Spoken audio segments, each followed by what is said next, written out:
हंसों का एक झुंड समुद्र तट के ऊपर से गुजर रहा था। उसी जगह पर एक कौवा भी मौज मस्ती कर रहा था। उसने हंसों को उपेक्षा भरी नजरों से देखा। तुम लोग कितनी अच्छी उड़ान भर लेते हो, कौवा मजाक के लहजे में बोला। तुम लोग और कर भी क्या सकते हो, बस अपना पंख फड़फड़ा कर उड़ान भर सकते हो। क्या तुम मेरी तरह फुर्ती से उड़ सकते हो, मेरी तरह हवा में कलाबाजियां दिखा सकते हो? नहीं, तुम तो ठीक से जानते भी नहीं कि उड़ान किसे कहते हैं। कौवे की बात सुनकर एक वृद्ध हंस बोला, ये अच्छी बात है कि तुम ये सब कर लेते हो, लेकिन तुम्हें इस बात पर इतना घमंड नहीं करना चाहिए। कौवा बोला, मैं घमंड वमंड नहीं जानता। अगर तुम में से कोई भी मेरा मुकाबला कर सकता है तो सामने आए और मुझे हरा कर दिखाए। एक युवा नर हंस ने कौवे की चुनौती स्वीकार कर ली। ये तय हुआ कि प्रतियोगिता 2 चरणों में होगी। पहले चरण में कौवा अपने करतब दिखाएगा और हंस को भी वही करके दिखाना होगा, और दूसरे चरण में कौवे को हंस के करतब दोहराने होंगे। प्रतियोगिता शुरू हुई। पहले चरण की शुरुआत कौवे ने की और एक से बढ़कर एक कलाबाजियां दिखाई।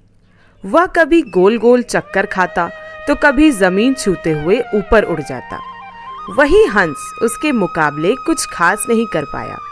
कौवा अब और भी बढ़ चढ़ कर बोलने लगा, मैं तो पहले ही कह रहा था कि तुम लोगों को और कुछ भी नहीं आता, ही ही ही।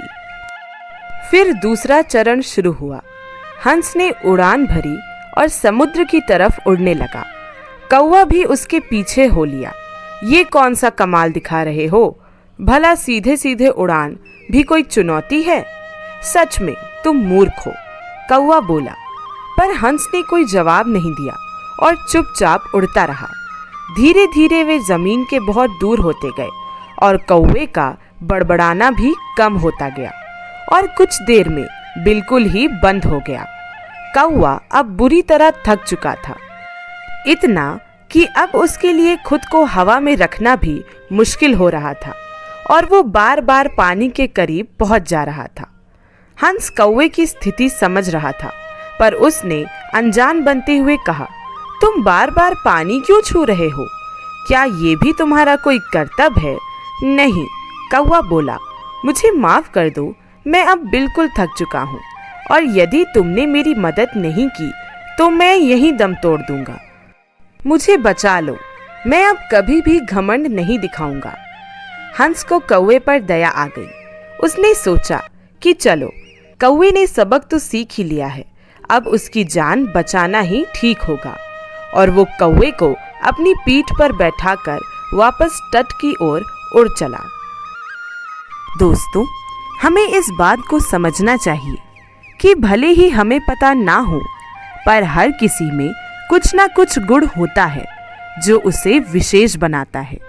और भले ही हमारे अंदर हजारों अच्छाइयाँ हों, पर यदि हम उस पे घमंड करते हैं तो देर सवेर ही हमें भी कौवे की तरह शर्मिंदा होना पड़ता है।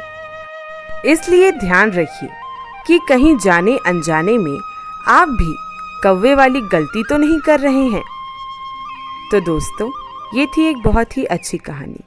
अब मिलते हैं अगली वीडियो में कुछ और ऐसी ही अच्छी, सच्ची और प्रेरणादायक बातों और कहानियों के साथ। तब तक के लिए राधे राधे। और ये वीडियो देखने के लिए आप सभी लोगों का बहुत बहुत धन्यवाद।